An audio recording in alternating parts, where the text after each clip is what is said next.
acompanha o primeiro Congresso Mundial Online de Futebol Mental. Nosso entrevistado de hoje, todos os dias, especial, é o único treinador do mundo. Estou vendo minha fichinha aqui, que já dirigiu seleções masculinas e femininas em competições oficiais da FIFA. É o único do mundo. E por isso o nosso congresso é mundial. Ele também já comandou todas as categorias de seleções em Copas do Mundo da FIFA. Todas, também é o único do mundo. Que cara único esse, hein? Ele foi o treinador que levou a Jamaica à sua única Copa do Mundo. E eu vou pedir para ele contar essa história aqui pra gente. Isso foi na Copa do Mundo de 1998. Aquela fatídica Copa de 98 para nós brasileiros, né? Para a Jamaica foi muito legal. Ele assumiu a seleção da Jamaica em 94 com o objetivo de classificar o time para o Mundial, para esse Mundial de 98 nos Estados Unidos. Ficou por 4 anos, classificou. Tem uma história riquíssima da seleção da Jamaica. Olha, ele vai contar pra gente, eu vou pedir para ele contar pra gente. A Jamaica venceu o Japão, sofreu derrota para a Argentina e para a Croácia, mas enfim, participou da Copa do Mundo, foi um feito histórico para aquele país. Além do futebol masculino, o nosso convidado de hoje, que é o René Simões, também ficou marcado pela conquista do vice-campeonato olímpico com a seleção brasileira feminina de 2004, aquela Olimpíada de Sydney na Austrália, onde o futebol feminino realmente cresceu, ganhou corpo no Brasil. Olha, René Simões, que prazer tê-lo aqui. O mindset mais mundial, mais poderoso desse congresso futebol mental, desse congresso mundial online de futebol mental. É um prazer tê-lo aqui. Já saiu de cara com você aí, que eu sei que você é jogo rápido. Qual a importância do aspecto mental no futebol, René Simões? Você que tem toda essa história que eu falei aqui. Diga lá, meu amigo. Olha, Rodrigo, nesse trabalho mental, a importância do aspecto mental dentro de campo, eu coloquei alguns pontos. Primeiro, o equilíbrio, depois a segurança, tomada de decisão e a autoconfiança. É importante que ele tenha um trabalho neuromuscular que proporcione a ele um equilíbrio que ele possa realizar o gesto técnico dele, que ele possa fazer as movimentações táticas dentro da equipe, com deslocamentos. É preciso que ele tome decisões. Isso é um curso que eu fiz há pouco tempo. O jogador de futebol toma mais de 1000 decisões dentro de campo. E para que ele tome essas decisões, ele tem que ter conhecimento de si mesmo, ele tem que ter conhecimento de tudo que foi treinado, ele tem conhecimento do espaço onde ele está realizando aquela jogada, onde ele tem que tomar aquela decisão. Isso é importante. Ele tem que ter segurança, ele tem que saber que ele está muito bem com ele mesmo, ele se conhece e ele trabalhou aquilo. E a autoconfiança é ele saber que em qualquer momento do jogo, acertando ou errando, ele é capaz de fazer alguma coisa. Antigamente a gente chamava isso de treinamento invisível. Hoje em dia não se chama mais. Hoje em dia é tão importante e demos tanta ênfase a esse trabalho que já não se chama mais trabalho invisível. É um trabalho altamente visível, é um trabalho mensurável através de testes que você tem, de exercícios. Esse aspecto mental é fundamental numa equipe de futebol. Bom, René Simões, vamos falar então daquele episódio que ficou super conhecido na tua carreira, que foi naquele 2010, Santos e Atlético Goianiense, em que você fez uma declaração que eu vou até pedir para a Larissa colocar aí, dizendo que o Neymar, que a gente estava criando um monstro naquela indisciplina do Neymar contra os seus colegas e contra o técnico da equipe dele. Mas hoje eu vou dizer para você que eu estou extremamente decepcionado. Eu trabalho no futebol a minha vida toda, desde garoto no futebol. Eu poucas vezes vi alguém tão mal educado desportivamente como esse rapaz Neymar. Eu trabalhei muito com jovens, a minha vida toda eu venho acompanhando. Eu acho que está na hora de alguém educar esse rapaz ou nós vamos criar um monstro. Nós estamos criando um monstro no futebol brasileiro. Em nome dessa arte de jogar futebol, que eu sou totalmente partidário, eu acho que quem tem qualidade tem que fazer, nós estamos criando um monstro. Ele é um senhor todo poderoso dentro de campo, e que ninguém está fazendo absolutamente nada. Primeiro, vamos fazer um dossiê pelo número de vezes que ele se joga. Primeiro dossiê tem que ser feito esse. Mostrar, que a televisão mostra o número de vezes que ele jogou, e eu falei com o Vuad, que é um árbitro excepcional, eu sou fã dele, eu acho que é um árbitro extremamente competente, mas disse para ele, você tem que fazer parte dessa educação, e tem que dar os cartões quando ele se jogar, quando ele criar as situações, tem que dar.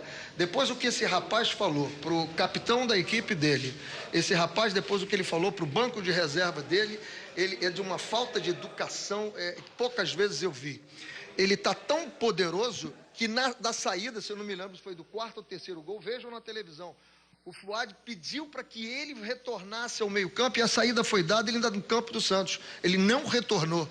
É impressionante. Ou nós vamos começar a educá-lo, e eu me lembro muito bem quando o Dorival fez uma punição em todos os garotos e todo mundo foi contra, dizendo que ele estava punindo o Santos, e eu abri a minha boca e disse que o Dorival estava certíssimo, que é assim que se educa um jogador, que se cria um homem, que se cria um grande jogador. Por enquanto, ele não é um homem, ele não é um grande jogador, por enquanto ele é um projeto disso tudo. Então tem que alguém eduque esse rapaz pelo bem do futebol brasileiro, porque senão ninguém vai segurar mais.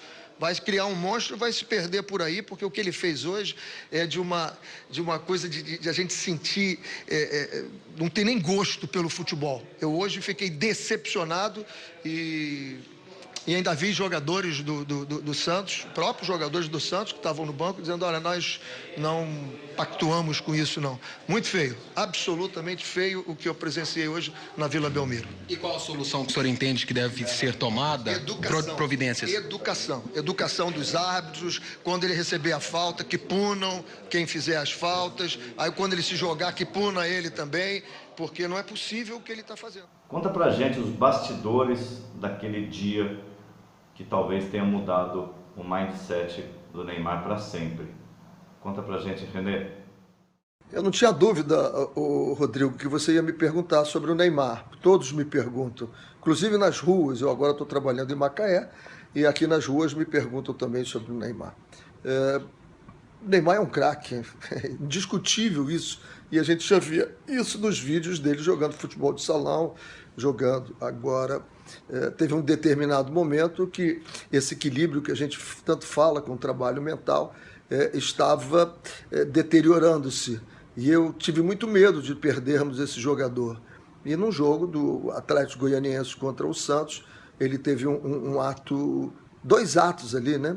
Primeiro, o que ele falou para o Dorival, depois ele transgredindo uma regra que nós falamos lá no início, né?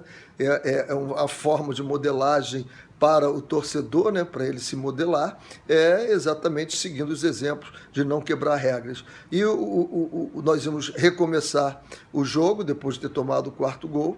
É óbvio que todos do Atlético Goianiense tinham que ficar no seu próprio campo, os do Santos no seu próprio campo, e o Neymar estava no campo do Atlético Goianiense, e o juiz chamava, ele não deu atenção, e o juiz começou a partida. Acabou o jogo assim, recomeçou a partida. Acabou o jogo, eu fui ao juiz e disse, olha, nós precisamos educar esse menino.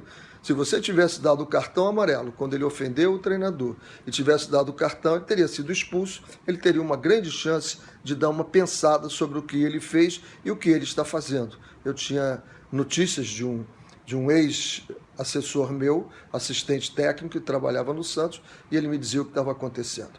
E aí eu resolvi falar aquelas palavras e palavras fortes, porque eu não estava falando só com ele, eu estava falando com uma geração de jovens que precisa entender de que quando eu sou famoso, quando eu sou rico, eu não posso tudo.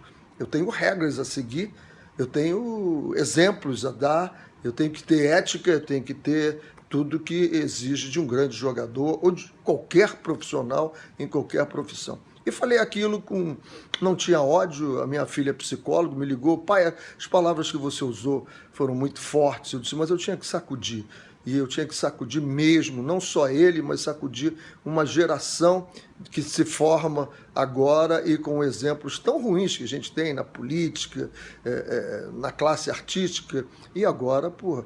E alguns me disseram, mas é um menino. Eu digo, o Zico foi menino, o Pelé foi menino, o Romário, mesmo sendo um bad boy, Edmundo. Nunca vi esses jogadores tendo uma reação como essa. Então, era preciso que alguém dissesse alguma coisa Paguei um preço forte, mas hoje eu me sinto bem reconfortado e recompensado também quando eu vejo as atuações dele no Barcelona, na seleção brasileira, ganhando a medalha olímpica. Bom, René Simões, você, o homem de muitas histórias, de muitas conquistas, de muitos mindsets, remindsets, né, rementalidades, mas talvez a história que tenha ficado mais marcada na sua carreira de treinador seja aquela medalha de prata em 2004 com as meninas na Olimpíada de Sydney. O Brasil nunca tinha subido ao pódio no futebol feminino, não existia futebol feminino no Brasil, e assim como você um dia desbravou o futebol na Jamaica, você desbravou o futebol feminino no Brasil, o que rendeu muita história de bastidor.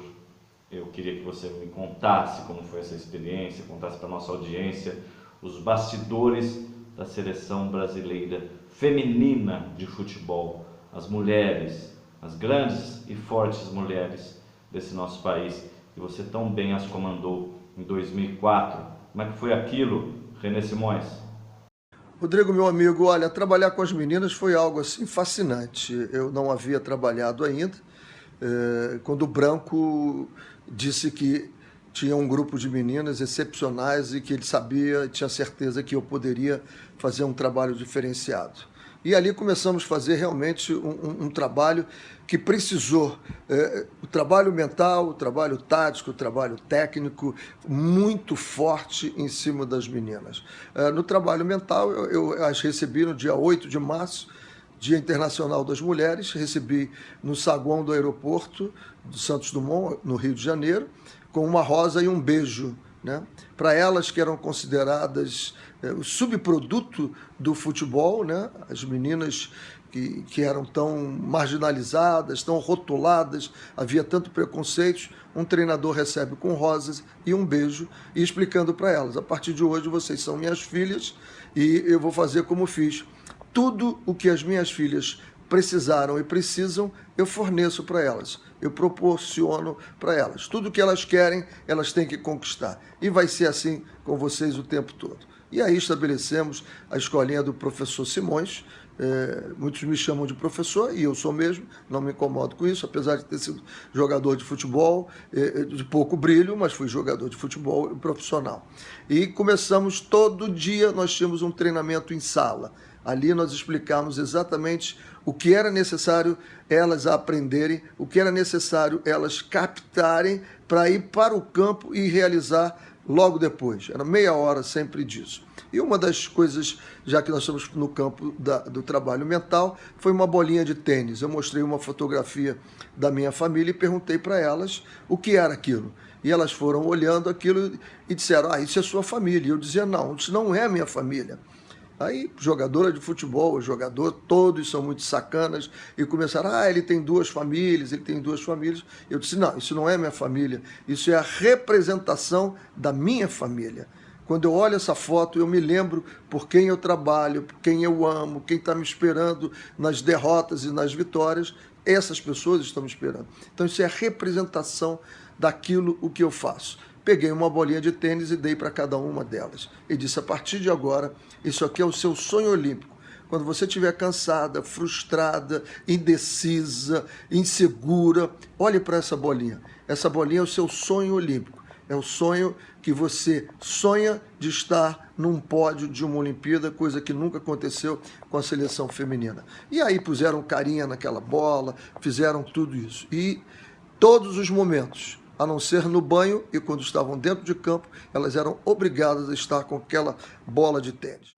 Bom, René Simões, você teve uma rica experiência por várias seleções de vários países do mundo, tanto masculina quanto feminina, como a gente já disse aqui. Você é o único cara no mundo a ter treinado uma seleção principal feminina e outra masculina.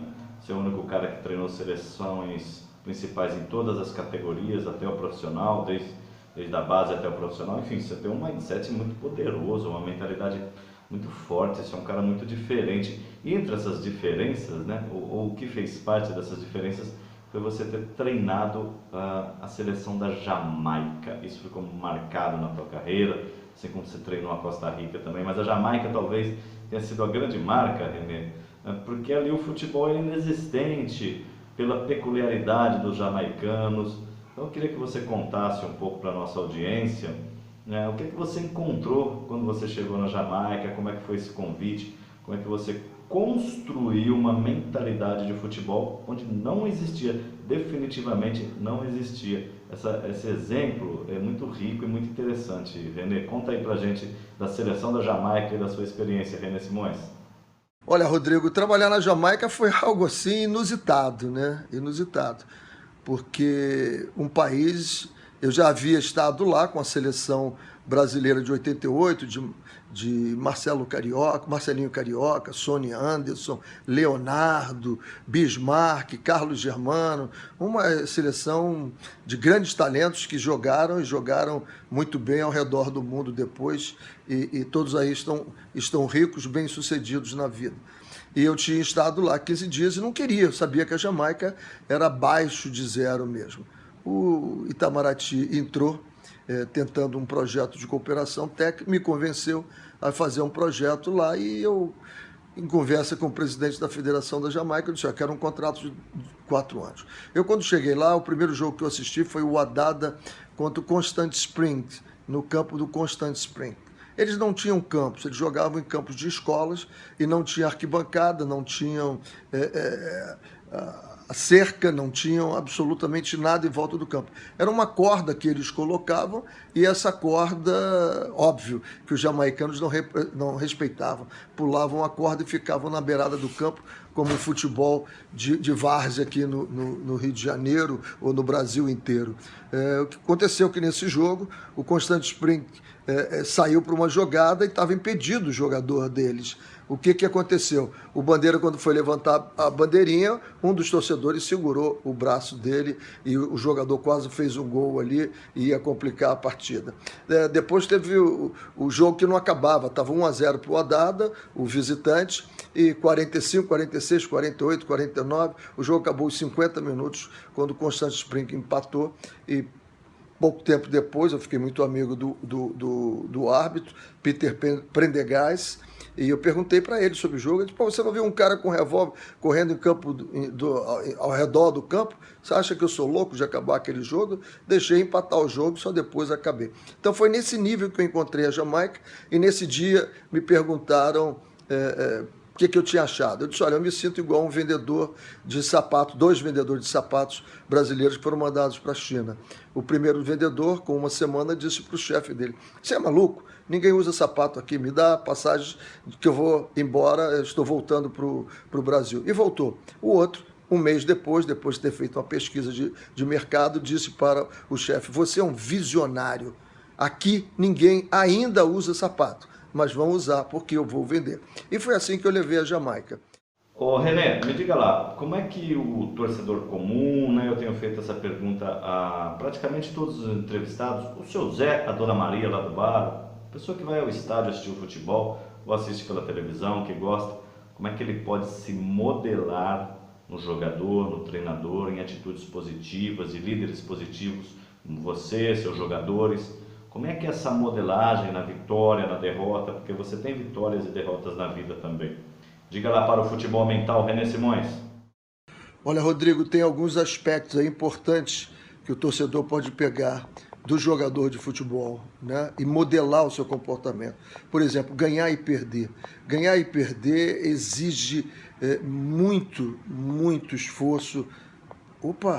Ganhar exige esforço? Exige sim, muito esforço.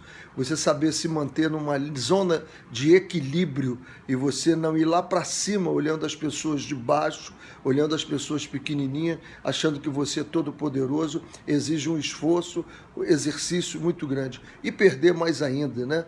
Perder dói, você perde promoções, você perde bichos, você perde salários, você perde novos contratos. Então o futebol, a quarta e domingo, é um grande modelador para o torcedor que vê o comportamento daquele jogador, que ele ganhou na quarta, perdeu no domingo, volta a ganhar ou perder na outra quarta-feira. Esse é um exercício. O jogador mostra que você não pode quebrar regras, né? O jogador dentro do campo tem as 17 regras que ele tem que segui-las, senão ele é punido. E na sociedade nós temos regras muito claras, né? imitando até o Arnaldo, dizendo que as regras são muito claras. Quando você quebra alguma regra, você é punido e tem que ser punido exemplarmente. Nós temos o caso aí agora de tanta corrupção e esses caras têm que ser punidos e punido exemplarmente para que não aconteça. E outra coisa que é importante para o torcedor, e ele aprende com a modelagem dos jogadores a se modelar, é na ética, né? Respeito ao seu co-irmão, respeito ao seu adversário, respeito ao seu vizinho, respeito ao seu companheiro. A ética leva você a ter um comportamento daquilo que você pensa, daquilo que você faz e daquilo que você quer para você mesmo.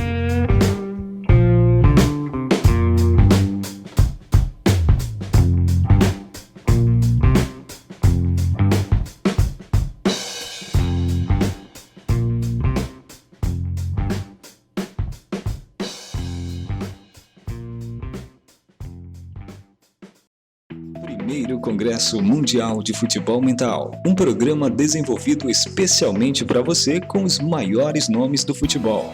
E olha só, além de você poder assistir a nossa transmissão gratuita do dia 20 ao dia 26 de março, o Congresso não para por aí. É possível assistir no seu tempo e quantas vezes quiser, adquirindo o nosso plano Ouro ou Prata. O Plano Ouro é o nosso pacote completo com 21 super entrevistas e adquirindo agora você garante bônus exclusivos. Confira os bônus do Plano Ouro. Um bate-papo exclusivo com a Marta, que foi eleita 5 vezes melhor do mundo. Um bate-papo exclusivo com o Nando Tunes, que é irmão do Zico e o primeiro jogador anistiado do Brasil. Tem também um podcast do Cláudio Zaidan, falando com exclusividade sobre futebol mental. No Plano Ouro, você pode emitir o seu certificado de participação no Congresso. O livro A Bola e o Verbo, de autoria do Rodrigo Viana, é também um bônus do Plano Ouro, mas atenção, válido somente para os 100 primeiros. O e-book Futebol Quântico segue também como bônus no Plano Ouro. Ele traz o melhor treinamento mental com os ensinamentos, dicas e técnicas dos maiores atletas mundiais. E para complementar a lista, temos um grupo oficial no Facebook, um espaço reservado para interação sobre os assuntos relacionados ao Congresso. Todos estes bônus, se somados, resultariam no valor acima de R$3.000. Então aproveite! Hoje eles estão inteiramente grátis no Plano Ouro. Adquira o Plano Ouro por apenas 12 vezes de R$ 74,10 ou R$ 741 à vista. Além do Plano Ouro, no Plano Prata você pode adquirir cada entrevista separadamente por apenas 12 vezes de R$ 8,18 ou R$ 81,75 à vista.